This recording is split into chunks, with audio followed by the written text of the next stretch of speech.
ETV YouTube channels లో మీ వ్యాపార ప్రకటనల కోసం ఈ నంబర్కి కాల్ చేయండి. మన కోసం మనతో కొట్లాడే నిజమైన ప్రేమ చూపించే ఒకే ఒక వ్యక్తి అమ్మ. మౌన పోరాటం మౌన పోరాటం.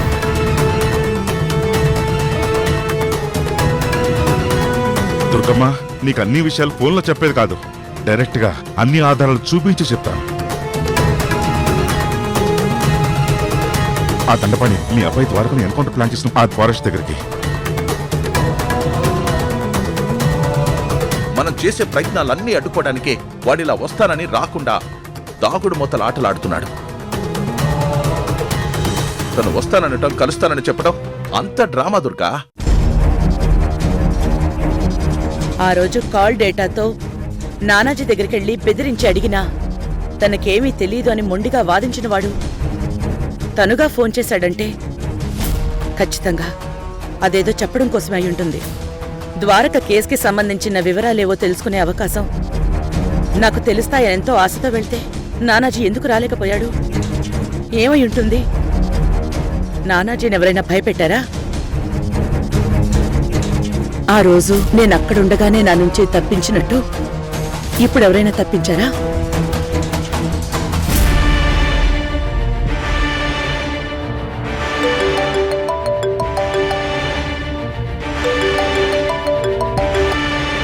చారీ మేడం, మీరిచ్చిన ఇన్ఫర్మేషన్ ఆధారంగా మొత్తం కూపీ లాగాం మేడం. ద్వారకా సార్ కేసుకు సంబంధించి కొన్ని కీలకమైన విషయాలు తెలిసాయి మేడం. నేను మిమ్మల్ని కలిసి చెప్తాను. నన్ను ఎక్కడికి రమ్మంటారు? నీకొక లొకేషన్ షేర్ చేస్తాను చారీ, అక్కడికి వచ్చేసాయి. అలాగే మేడం.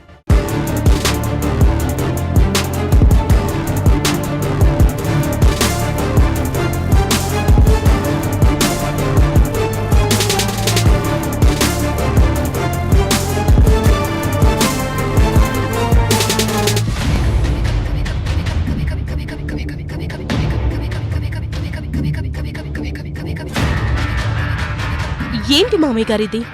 ఆ నానాజీని అంత సేఫ్ గా ఇంట్లో లాక్ చేశారు. కోర్టు హీరింగ్ దాకా అలా లాక్ చేసి ఉంచితే ఈ టెన్షన్ ఉండేది కాదు కదా.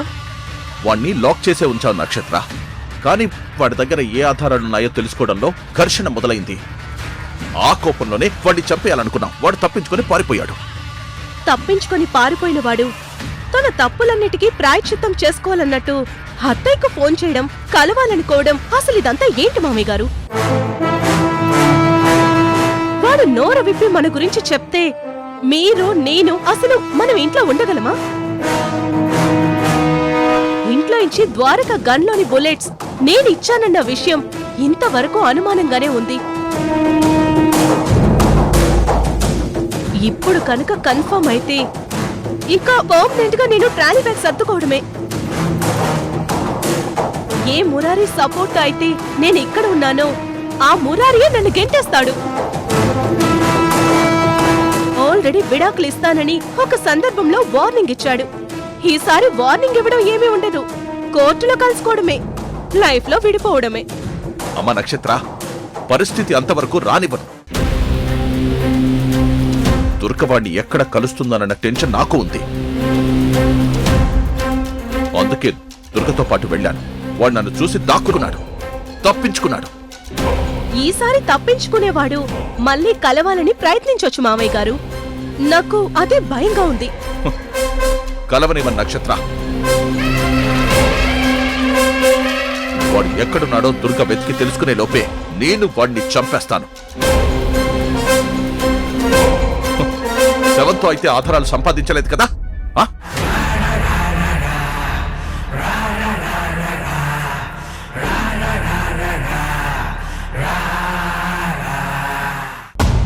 మేడం, మీ మీదున్న గౌరవంతో మీరు అడిగిన ఇన్ఫర్మేషన్ని ఎస్పీ గారు మీకు అందించమన్నారు. పోలీస్ డిపార్ట్మెంట్ నుంచి ద్వారకా సార్ కేసుకు సంబంధించి కొన్ని కీలకమైన ఆధారాలు కోర్టు బెంచ్కు సబ్మిట్ చేసిన తర్వాత అవి బయట వ్యక్తులకు ఇవ్వడం జరగదు. కానీ రిస్క్ తీసుకుని మీరు అడిగారని మీ మీదున్న గౌరవంతో ఎస్పీ గారు పంపించారు. నా రిక్వెస్ట్ ని ఆయన మంచి మనసుతో యాక్సెప్ట్ చేసినందుకు ఈ విషయంలో నేను ఆయనకి రుణపడి ఉంటాను చారీ. ఏ కేసులో సంబంధించి ద్వారకా సార్ని అరెస్ట్ చేశారో, డ్యూటీల నుంచి సస్పెండ్ చేశారో ఆ కేసుల్లో ప్రతి చోట ద్వారకా సారే నేరస్తుడిగా కనిపిస్తున్నారు మేడం.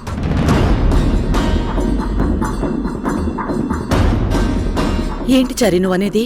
అవును మేడం. ఆ వీడియో ఎవిడెన్స్లో కోర్టులో సబ్మిట్ చేశారు. ఒక్కసారి వీడియో చూడండి మేడం. అనాథాశ్రమంలో ఎవరికో సారీ పెద్ద బాక్స్ ఇస్తున్నారు మేడం. ఇందులోనే స్మగ్లింగ్ గుడ్స్ మారాయి.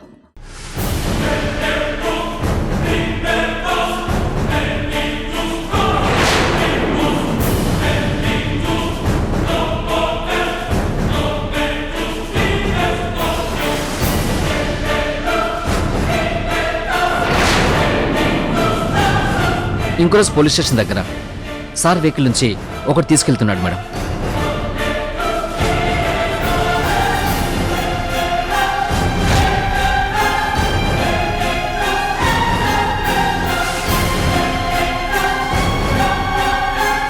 ఇంకో రోజు గుడి దగ్గర సారేస్తున్నారు.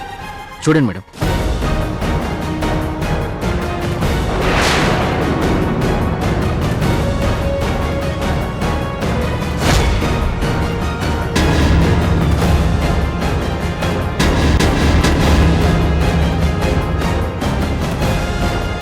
ప్రతి చోట ద్వారకా సార్ వెహికల్ నుంచి ట్రాన్స్పోర్ట్ జరిగింది.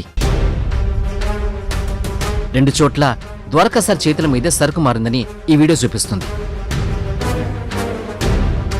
ద్వారకా సారే చేశారు అనడానికి ఇంతకంటే వేరే ఆధారాలు ఏం అవసరం లేదని ఆ దండపాని కూడా ఇన్నాళ్ళు రెచ్చిపోయాడు మేడం. అన్ని ఆధారాల్లోనూ ద్వారకా సార్ అలా కనిపించడం ఏంటో అర్థం కావట్లేదు మేడం. అంటే ద్వారకని నువ్వు అనుమానిస్తున్నావా చారి? చచ్చా, నా ప్రాణం పోయిన అనుమానించాడు మేడం. కావాలని ద్వారకా సార్ నిరికించడానికి ఎవరో ఇదంతా ప్లాన్ చేస్తున్నారు.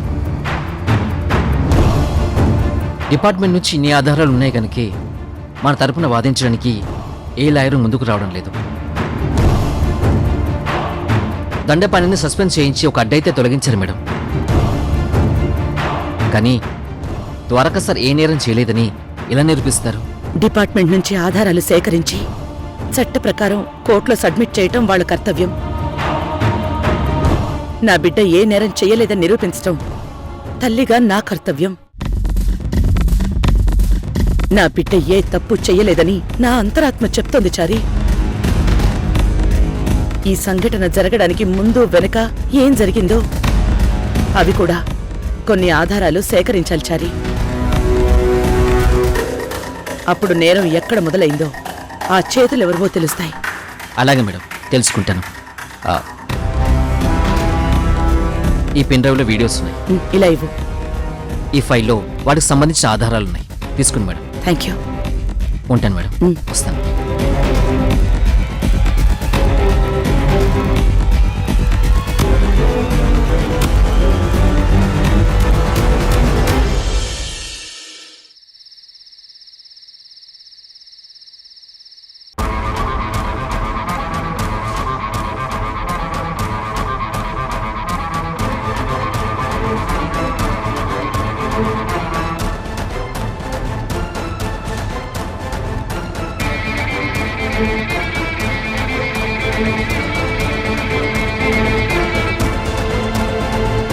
నానాజీ తప్పించుకున్నాడంటే వాడు ఖచ్చితంగా నాకు ద్రోహం చేయాలని చూస్తాడు. దుర్గకు ఫోన్ చేసి కలుస్తానని చెప్తేనే వాడి నమ్మక ద్రోహం నాకు అర్థమైంది. మళ్ళీ దుర్గకు వాడు ఫోన్ చేస్తాడేమో. చేయని. గొర్రె కసాయి వాడిని నమ్మినట్టు ఆ దుర్గ నన్ను ఎంతో నమ్ముతోంది. నా గురించి అలా చెప్పగానే అలా గాలిపటంగా నమ్మదు. నాకు నమ్మకం ఉంది.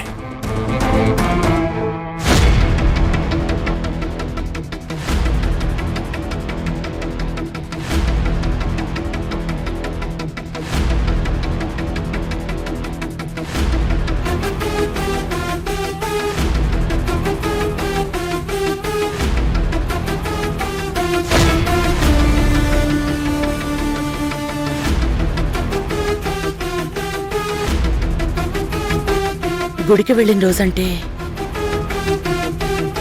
October 27. అంటే ఆ రోజు పెళ్లి రోజని నన్ను రాజశేఖర్ని మురారి గుడికెళ్ళమంటే ద్వారక కారులోనే వెళ్ళాం.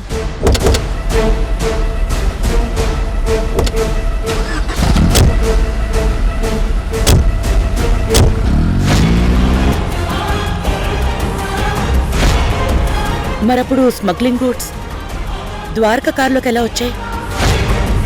ఎలా చేతులు మారాయి? రే రాఖీ, ఒక్కసారి దుర్గను కలవాలనుకున్న వాడి బుద్ధి మళ్లీ దుర్గను కలవాలని కోరుకుంటుంది. అదే ప్రయత్నం మళ్లీ వాడు చేసేలోపు వాడి చావు వార్త నా చెవిన పడాలి. ఆ ఏరియాలోనే వాడు తిరుగుతూ ఉంటాడు. కనిపించిన చోటే వాడిని చంపేయండి.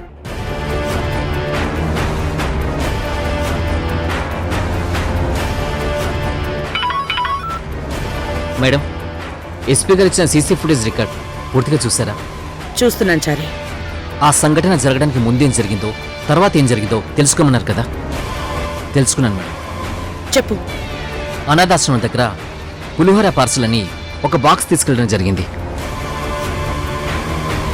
కానీ అనాథాశ్రమంలో ఇలాంటి పులిహోర పంచడం జరగలేదు. బాక్స్ తీసుకున్న వ్యక్తులు ఆశ్రమం గేటు లోపలికి వెళ్ళలేదు.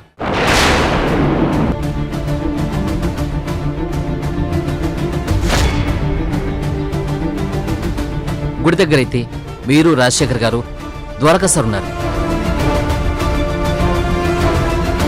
మీరంతా లోపలికి వెళ్ళారు, కానీ ద్వారకా సార్ మళ్ళీ బయటకు వచ్చి ఆ పార్సల్ని ఎవరికో ఒకరికి ఇచ్చారు. పోలీస్ స్టేషన్ బయట పార్సల్ తీసుకున్న వ్యక్తి మరో ఏరియాలో అనుమానాస్పదంగా కనిపించే వ్యక్తులకి ఆ బాక్స్ ఇవ్వడం జరిగింది. పోలీస్ స్టేషన్కి వచ్చిన ద్వారకా సార్ కారు మన ఇంటి నుంచే స్టార్ట్ అయింది మేడం. దాని మధ్యలో కూడా ఎక్కడ ఆగలేదు. ఇవన్నీ కన్ఫర్మ్డ్ న్యూసే కదా? Confirm madam. చాలా ఇన్ఫర్మేషన్ గ్యాదర్ చేశావు. Thank you Chari. Welcome madam. Next ఏం చేయమంటారు? నేను ఫోన్ చేసి చెప్తాను. అలాగే మేడం, ఉంటాను. ఉమ్.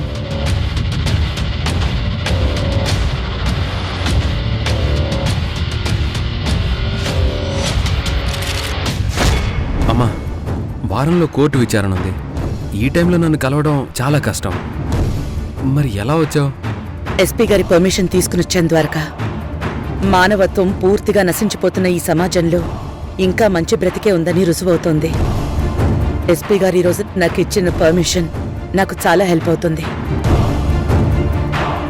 నువ్వు ఇప్పుడు నాకు చెప్పే కొన్ని వివరాల మీదనే కళ్ళతో చూసేవన్నీ నిజాలు కావు.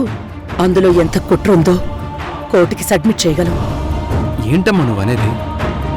అవును ద్వారకా, దానికి సంబంధించి నేను నిన్ను కొన్ని వివరాలు అడుగుతాను. గుర్తు చేసుకుని సరిగ్గా చెప్పు. అలాగే అమ్మా. నా పెళ్లి రోజు నీ పోలీస్ వెహికల్లోనే నేను రాజశేఖర్ గుడికొచ్చాం. ఆ, అవునమ్మా. అప్పుడు నువ్వు ఒక పార్సల్ బాక్స్ ని ఎవరికో ఇచ్చావు. ఏంటది? అది ఆ బాక్స్ లో ఏముంది? అదెవరిమ్మన్నారు? ఎవరికిచ్చావు? అది నాన్నే ట్రస్ట్ వాళ్ళకి ఇవ్వమన్నారమ్మా. అందులో ప్రతిరోజు అర్చన కోసం పసుపు కుంకుమ 1 yearకి సరిపోయేంత తెప్పించారు.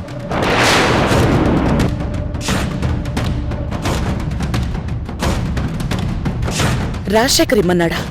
అవునమ్మా.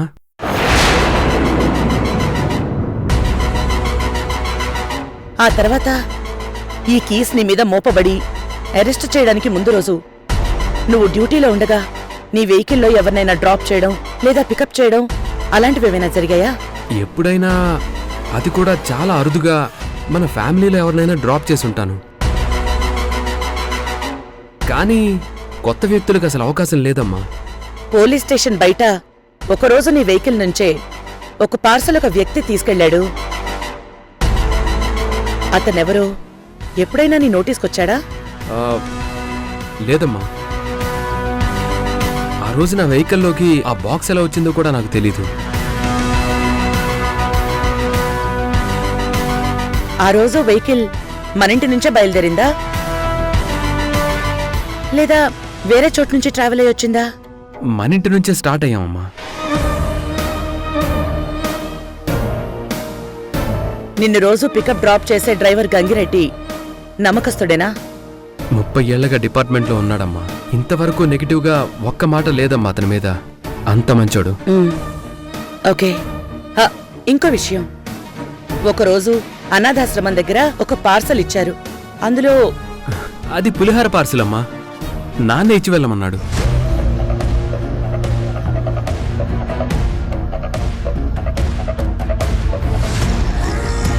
ఏంటమ్మా ఆలోచిస్తున్నావు? నేనే దోషినని నా మీద ఇంకా ఆధారాలు ఏమైనా ఎవరైనా క్రియేట్ చేస్తున్నారా? లేదు ద్వారకా, పోలీస్ డిపార్ట్మెంట్ కోర్టుకి సబ్మిట్ చేసిన ఆధారాల నుంచే అసలు నిజాలేంటో నేను రాబడుతున్నాను. అందుకే నీతో ఈ చిన్న విచారణ. పోలీసోడి తల్లి అనిపించుకున్నావమ్మా. ఇంతకీ ఈ కుట్ర చేసిన వాళ్ళెవరో ఒక అవగాహన వచ్చిందా? ఎవరని అంచనా వేయగలిగావా? అంచనాలకు అందని వాస్తవాలు అర్థమవుతున్నాయి ద్వారకా. తొందరలోనే నీకు చెప్తాను. నువ్వు ధైర్యంగా ఉండు. నిన్ను క్షేమంగా బయటికి తీసుకొస్తాను. ఆ నమ్మకం నాకుందమ్మా. సరే ద్వారకా, నేను వెళ్ళొస్తాను. నువ్వు జాగ్రత్త. అలాగే.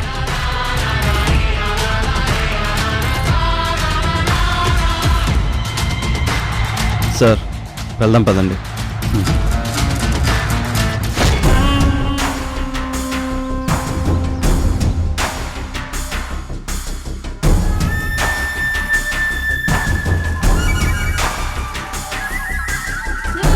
స్టేషన్లో ద్వారక చెప్పింది, ఇప్పుడు చారి చెప్పింది ఒకటే.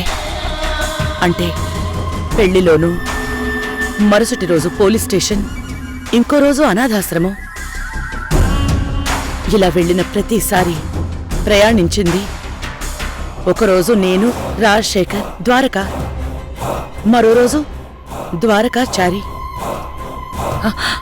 ఇంకో రోజు రాజశేఖర్, ద్వారకా చారి. అంటే 3 సార్లు కామన్ గా ఉన్న వ్యక్తి రాజశేఖర్.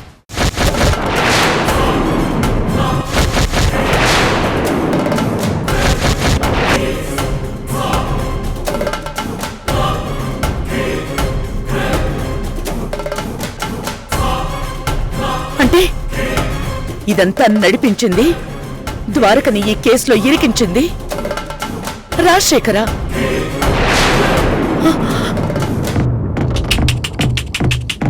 రేయ్ నానాజీ,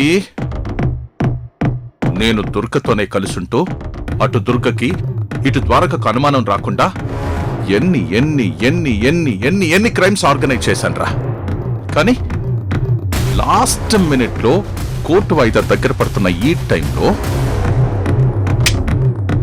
నువ్వు నన్ను అనవసరంగా టెన్షన్ పెట్టేస్తున్నావు. టెన్షన్ పెట్టేస్తున్నావు. ఆ ద్వారకకి శిక్ష పడాల్సిందే. ఈ దుర్గ లోపల వాడికి దూరమయ్యానన్న బాధతో మగ్గి మగ్గి ఏడవాలి ఏడవాలి. అంటే నానాజీ నాతో చెప్పాలనుకుంటుంది 100% రాజశేఖర్ గురించే.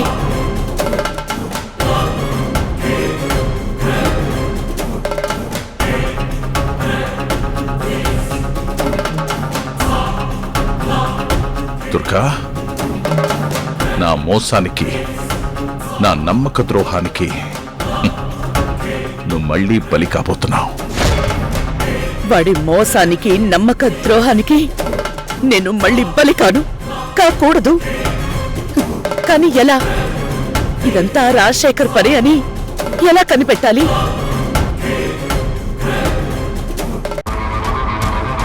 ఎలా కనిపెట్టాలని కాదు, ఆధారాలతో సహా కనిపెట్టాలి. కనిపెడతాను. రాజశేఖర్, నా ఈ అనుమానానికి నువ్వే కారణమైతే మాత్రం నిన్నంత ఈజీగా వదిలిపెట్టను. రై నానాజీ, నిన్ను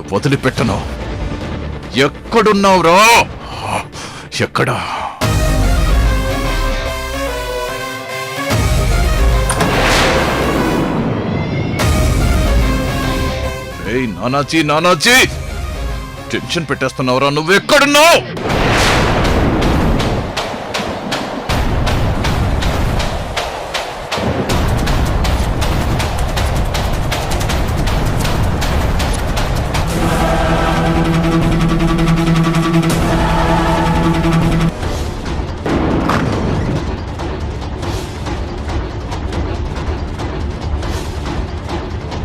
ఎవరు లేరు.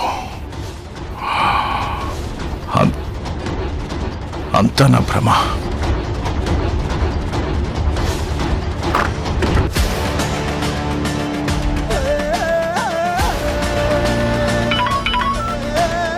మేడం, చారి,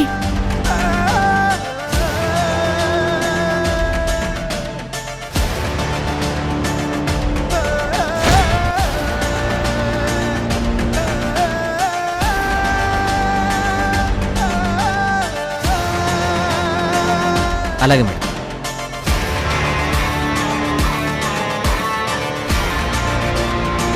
చాలా ముఖ్యమైన విషయం, జాగ్రత్తగా విను. చెప్పండి మేడం. నన్ను కలిసి ఏదో చెప్పాలనుకున్న నానాజీ గురించి మనం వెతుకుతున్నాం కదా, వాడు దొరికాడు. మరతను ఇప్పుడు ఎక్కడున్నాడు మేడం? మనవాళ్ల చేతిలోనే ఉన్నాడు. ఈ రాత్రికి అరకు వెళ్లే దారిలో టేకు చెట్లున్న ఒక చోట రహస్యంగా కట్టేసుంచమని చెప్పాను. ఏ సీక్రెట్ ఆపరేషన్ అయితే నువ్వు నడుపుతున్నావో నాకు తెలిసిపోయింది. ఏ సీక్రెట్ అయితే నా చెవిలో పడకూడదో అదే సీక్రెట్ చెప్పేశా. ఈటీవీ విన్ యాప్ రోజుకి కేవలం రూపాయి మాత్రమే. ఇప్పుడే ఈటీవీ విన్ యాప్ డౌన్లోడ్ చేసి సబ్స్క్రైబ్ చేయండి.